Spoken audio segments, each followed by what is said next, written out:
দেখো মা, অয়নের তো মাধ্যমিক পরীক্ষা সামনে, তাই নমিতা বলছিল ওর খুব অসুবিধা হচ্ছে। আমাদের তো মোটে 3টে ঘর, একটা ঘরে তুমি আর তোমার ঠাকুর থাকে, আর একটা ঘর আমাদের। তুমি তো একাই থাকো, যদি তুমি সিঁড়ির তলার ছোট ঘরটায় শিফট করো তাহলে অয়ন তোমার ঘরটাতে পড়াশোনা করতে পারবে। অতনুর মুখ থেকে এই কথাগুলো বেরোতেই যেন বজ্রপাত হলো সবিতার মনে। বাবু, তুই কি বলছিস?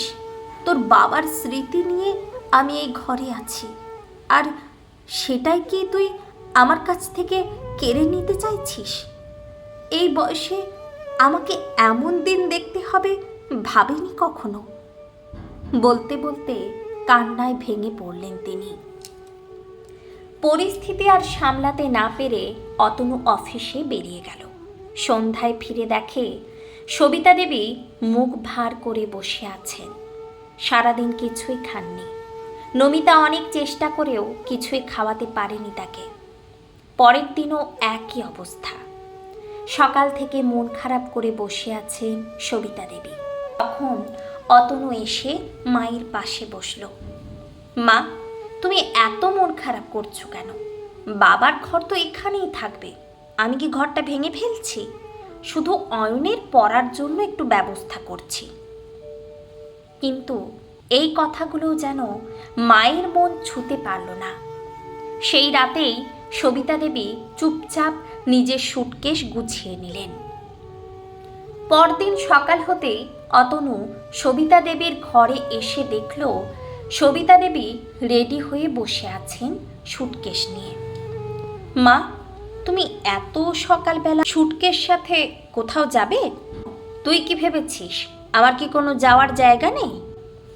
আমি তো শুধু একটা ছেলে পেটে ধরিনি, তার সাথে একটা মেয়েকেও পেটে ধরেছি।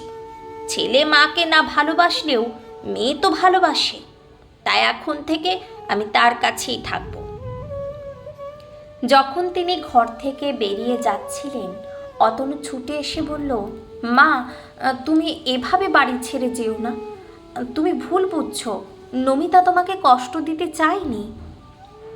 একটাও কথা না শুনে তিনি সুটকের সাথে বাড়ি ছেড়ে বেরিয়ে গেলেন।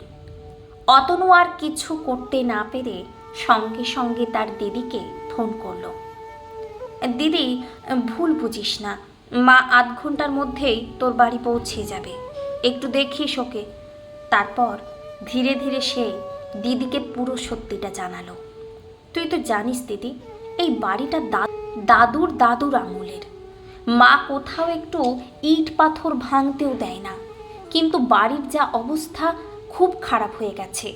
দিন দিন দেওয়াল ভেঙে পড়ছে। যদি এখন রিপেয়ার না করি তাহলে এখানে থাকা অসম্ভব হয়ে যাবে। তাই আমি আর নমিতা মিলে একটা প্ল্যান করেছিলাম। ভাবলাম অয়নের পড়ার অজুহাত দিয়ে মাকে কিছুদিনের জন্য সরিয়ে রাখবো। জানতাম মা রাগ করবে, কিন্তু আর কোনো উপায় ছিল না।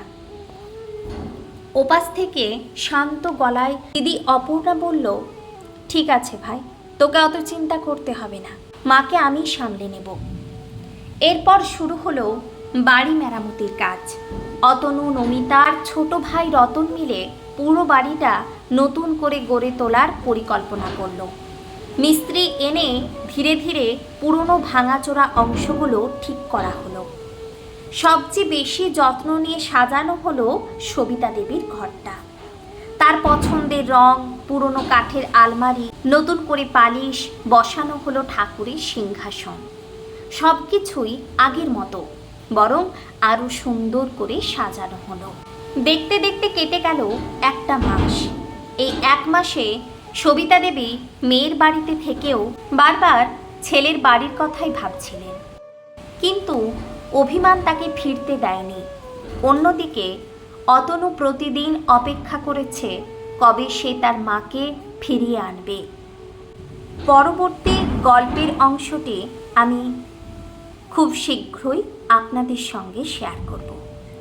সবিতা দেবী কি আদেও ছেলের বাড়িতে ফিরবেন?